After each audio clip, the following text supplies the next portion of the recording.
Right now, there are more people on Facebook than there were on the planet 200 years ago. Humanity's greatest desire is to belong and connect. And now we see each other. We hear each other. Grandpa, I love you. I love you. Why I want to take a picture? We share what we love, and it reminds us what we all have in common. Dug out alive and well after 7.5 days. If you believe in yourself, you will know how to ride a bike. Rock and roll! So now technically your device is on. Can you tell? Oh, that's exciting! And this connection is changing the way the world works. Governments are trying to keep up. No, we can't test the freedom. And older generations are concerned. Many people are very concerned about tomorrow. They could get worse next year. The game has new rules. The next 27 minutes are an experiment. But in order for it to work, you have to pay attention.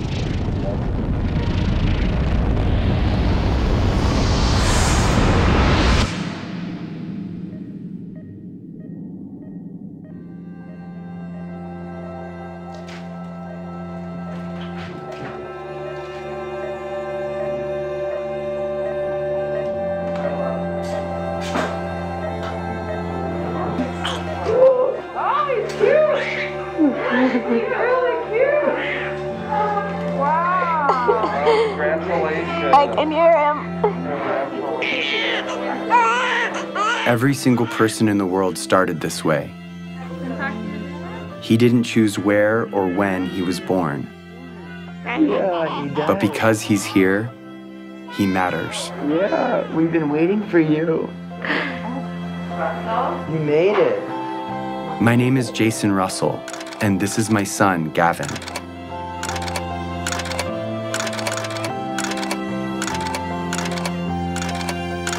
He loves jumping on the trampoline, being a ninja, and dancing. What are you doing? Making snow angel. How do you do that? You do this. And just like his dad, he likes being in movies. Action. Look up! Look out, people! Run! It's a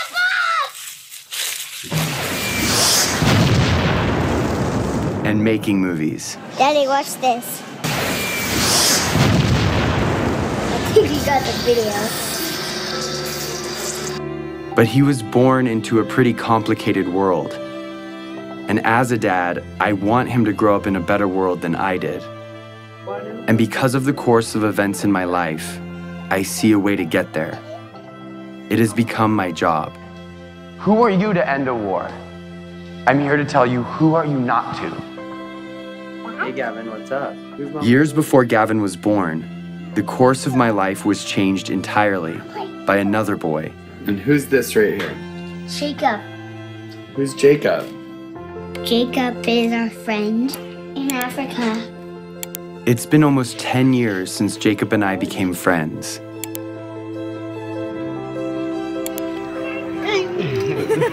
It's okay, they're nice. They're different than shark.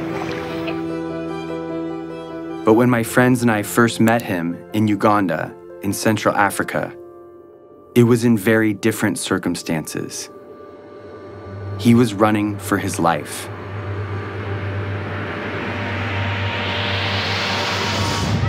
You go to school here. Yes, Yes, that's how you know English so well. I know. Yeah. How many nights have you stayed here? Hello. You are making our work very, very easy. You stop that now. The night I first met Jacob, he told me what he and other children in northern Uganda were living through. We worried the rebel when they raise us again, then they will kill us. My brother tried to escape. Then they killed using panga. They cut his neck. Did you see it? I saw. We fear that if we sleep at our home, we can be abducted by the rebels because our home is far away from town. They will catch us, then will take us there in the bush. So come here to save our life.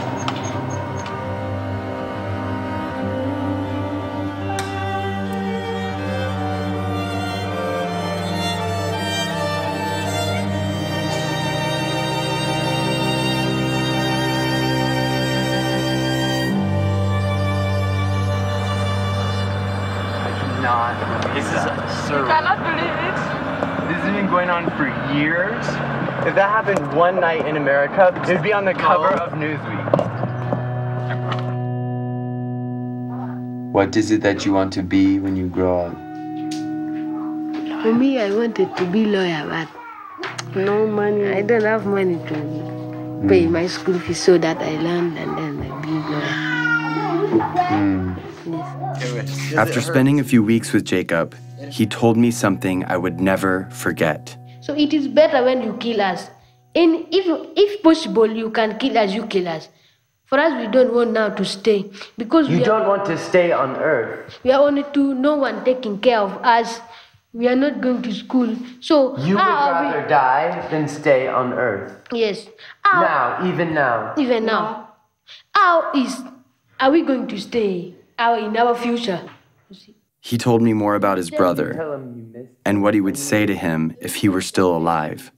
I love you, but now I miss you. So it is better when we meet. We are going, even if we are not going to meet, but we may meet in heaven, you see. So it is better. I will not talk much. I will start something. Because if I saw my brother once again, I don't.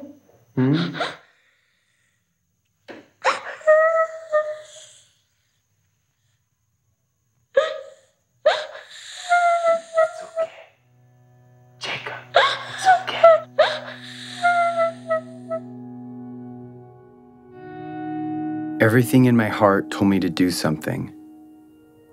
And so I made him a promise. And we are also going to do everything that we can to stop them. Yes. Do you hear my words? Yes. You know what I mean? Yes. Yes. We're going to stop them. We're going to stop them. I made that promise to Jacob, not knowing what it would mean. But now I do. Over the past 9 years, I have fought to fulfill it. And the fight has led me here, to this movie you're watching. Because that promise is not just about Jacob or me. It's also about you. And this year, 2012, is the year that we can finally fulfill it.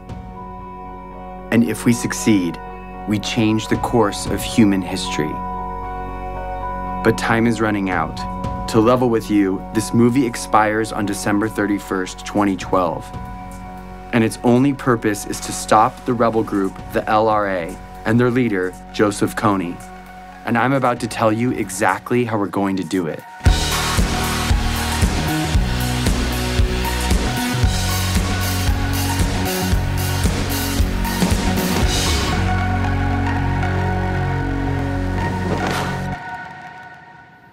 So the thing is, my son Gavin I've never really explained to him what I do. He knows I work in Africa, but he doesn't know what the war's about or who Joseph Kony is. So I'm gonna explain it to him for the first time today. That's what we're doing. So Gav, are you ready? Yeah. I'm gonna ask you some questions, okay. And you can just look at me and answer the questions to me. I'm kind of nervous. What do I do for a job? I stop the bad guys from being mean. Who are the bad guys? Do you know where Star Wars people. Star Wars people? Yeah. Those are the bad guys? Yeah. Can I tell you the bad guy's name? Yeah. This is the guy Joseph Kony. He's the bad guy? Yeah. Who's this? Jacob. Joseph Kony, he has an army, okay? And what he does is he takes children from their parents and he gives them a gun to shoot, and he makes them shoot and kill other people. But they're not going to do what he says because they're nice guys, right? Yeah, they don't want to do what he says, but he forces them to do bad things. What do you think about that? Sad. I couldn't explain to Gavin the details of what Joseph Kony really does. Because the truth is, Kony abducts kids just like Gavin.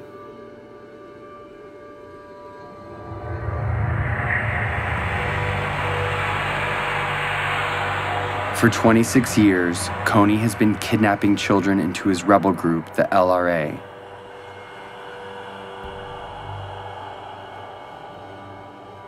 Turning the girls into sex slaves.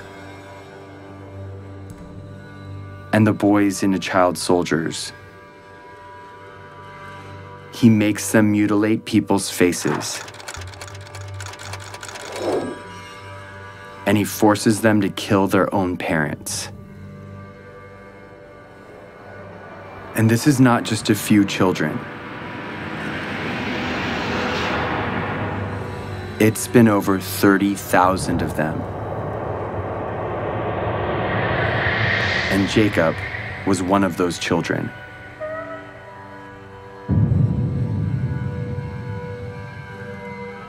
As if Kony's crimes aren't bad enough, he is not fighting for any cause, but only to maintain his power. He is not supported by anyone, and he has repeatedly used peace talks to rearm and murder again and again. Kony, different times, proposed peace and then just regain strength and attack. This is the head prosecutor for the International Criminal Court. In 2002, when the court was started, their job was to find and demand the arrest of the world's worst criminals. Although there are a lot of warlords, murderers, and dictators in the world, the perversity of Kony's crimes made him first on the court's list. Kony is the first guy indicted by the ICC. But the crimes basically are these: crimes against humanity and war crimes committed against the civilian population, including murder, sexual slavery, rapes, abductions. We need to plan how to arrest Kony. Start to plan and start to be serious.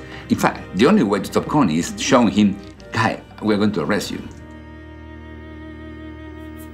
What do you think we should do about it? We should stop him. The criminal here is Kony. Stop him and then solve all the problems. We should stop who? Him. It's obvious that Kony should be stopped. The problem is 99% of the planet doesn't know who he is. If they knew, Kony would have been stopped long ago. Let the world, let the international community take justice to him there. Follow him wherever he is. First, to rescue our children. And secondly, to deliver the justice. We are determined to cooperate with any friend of Uganda to ensure that this mindless killing and slaughter is ended. When my friends and I came home from Uganda, we thought that if the government knew, they would do something to stop him. But everyone in Washington we talked to said there is no way the United States will ever get involved in a conflict where our national security or financial interests aren't at stake. No administration, Republican, Democrat, Obama, Bush, Clinton, doesn't matter, would do enough because it's simply not an important enough issue on the radar screen of American foreign policy.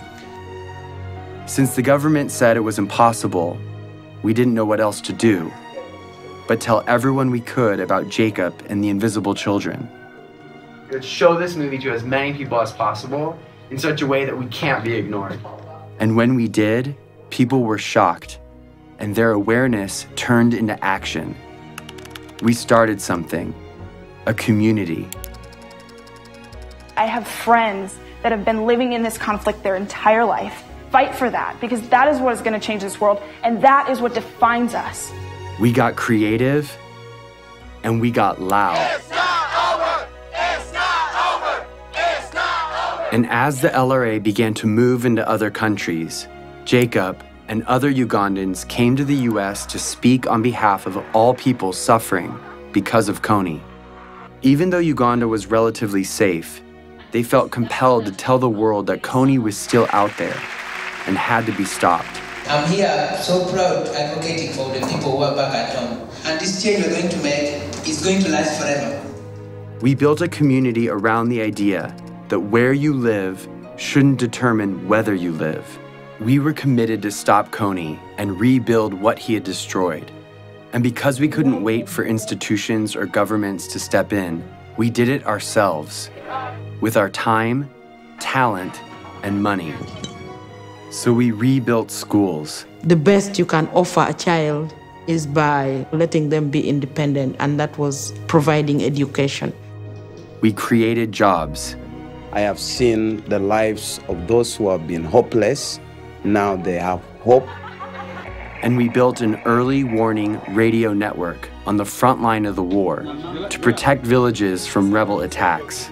To update real time what's happening on a war zone 8,000 miles away. All of this was funded by an army of young people who put their money toward their belief in the value of all human life. They gave a few dollars a month of what little they had to a program called Try, and proved that a bunch of littles could make a big difference. And as a result, the unseen became visible.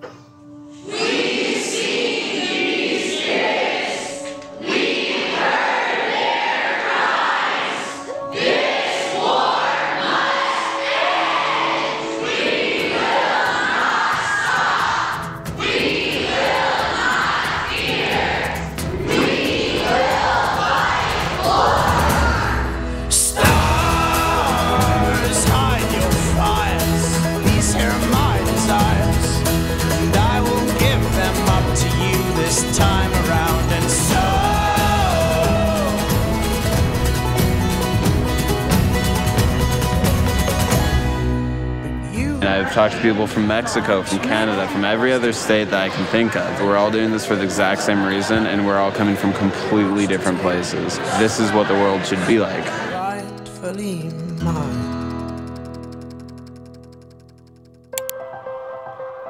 So with hundreds of thousands of people with us, we went back to Washington, D.C., and we met with congressmen and senators, one by one, on both sides, Republicans, Democrats, and they all agreed with us. Joseph Kony's crimes had to be stopped. Of all the problems that are out there, none is more severe than one that mutilates and takes the lives of little kids. These young members of the Invisible Children organization know that no child should live in fear of being abducted or killed.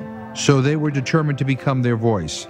They realized that these African children and families were invisible to Washington policymakers, so they decided to make them visible.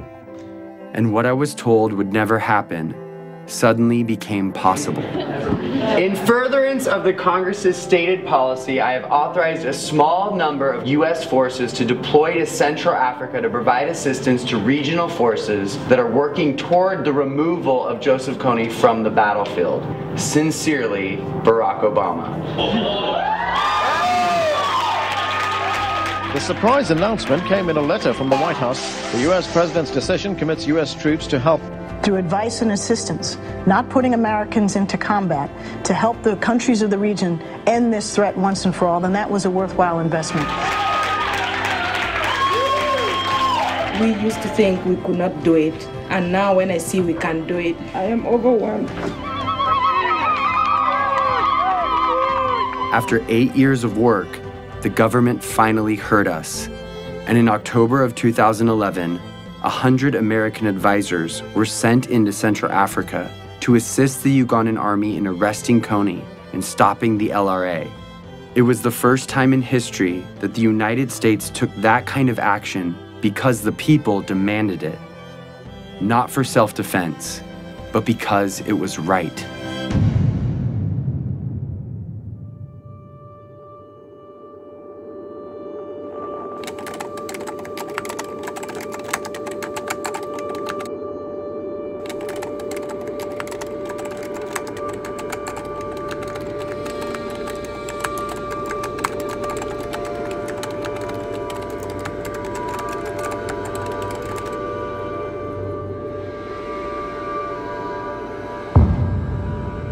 We've come so far, but Kony is still out there.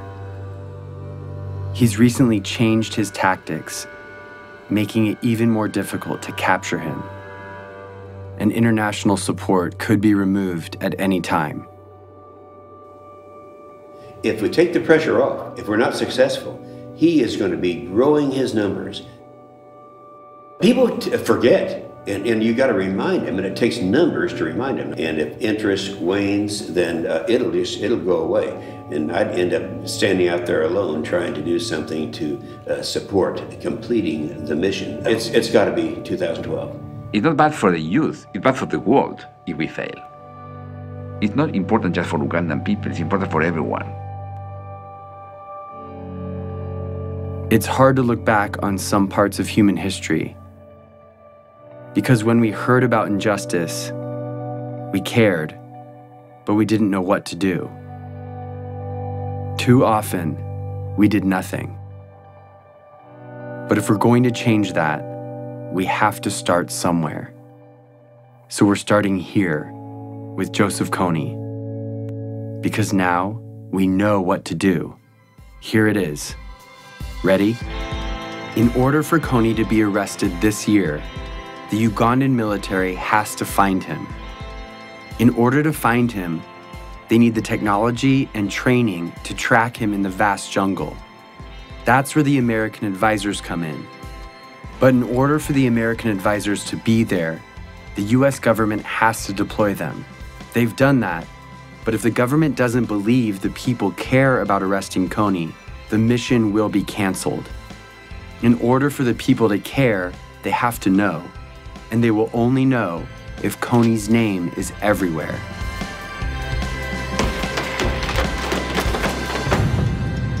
This is the dream. Kony arrested for all the world to see, and the abducted children returned home. Here's the biggest problem. Yeah. You want to know what it is? Yeah. Nobody knows who he is.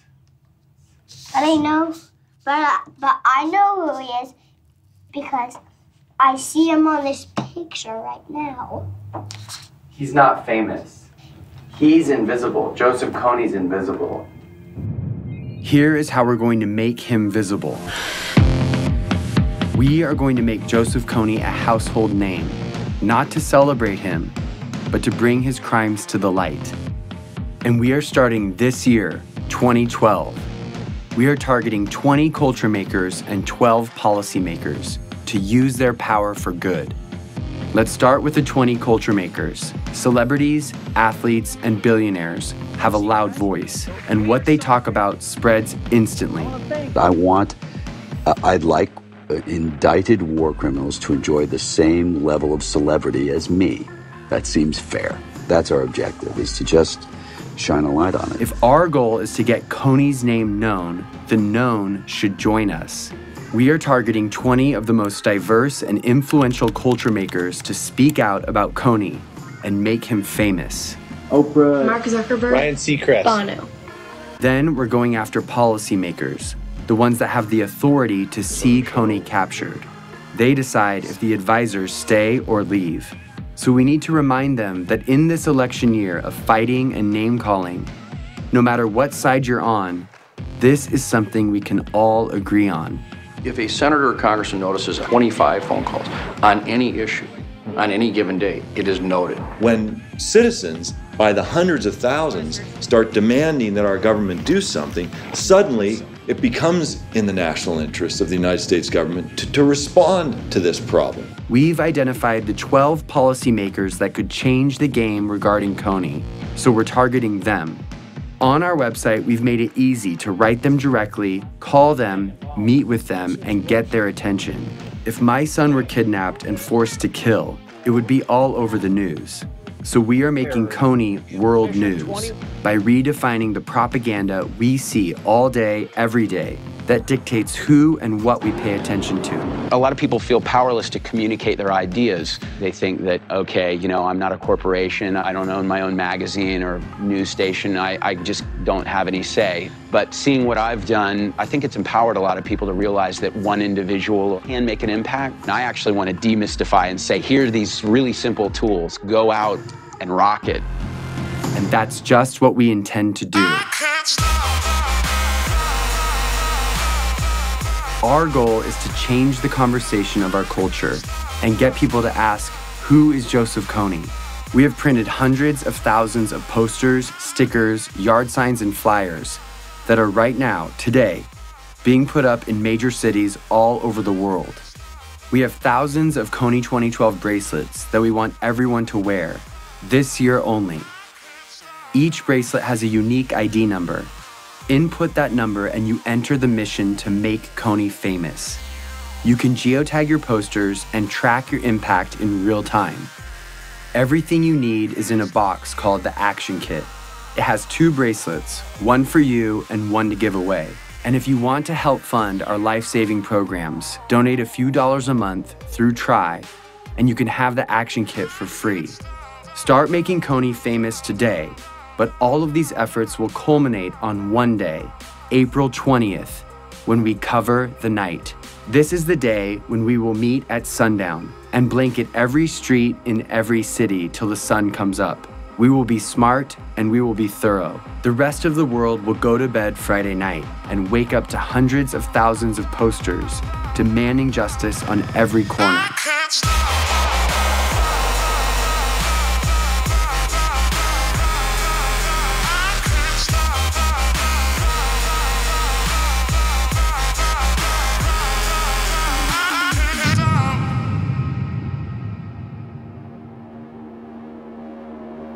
It's always been that the decisions made by the few, with the money and the power, dictated the priorities of their government and the stories in the media. They determine the lives and the opportunities of their citizens. But now there is something bigger than that. The people of the world see each other and can protect each other. It's turning the system upside down, and it changes everything. We are living in a new world, Facebook world, in which 750 million people share ideas, not thinking in borders. It's a global community bigger than US. Joseph Kony was committing crimes for 20 years, and no one cared. We care. We have reached a crucial time in history where what we do or don't do right now will affect every generation to come. Arresting Joseph Kony will prove that the world we live in has new rules, that the technology that has brought our planet together is allowing us to respond to the problems of our friends. When it ends finally by bringing Kony justice, it should be celebrated like worldwide. We are not just studying human history, we are shaping it. At the end of my life, I want to say that the world we've left behind is one that Gavin can be proud of, a place that doesn't allow Joseph Konys and child soldiers, a place where children, no matter where they live, have a childhood free from fear. I'm gonna be like you, Dad. When you grow up? Yeah. Are you sure? I'm gonna come with you to Africa. The better world we want is coming. It's just waiting for us to stop at nothing.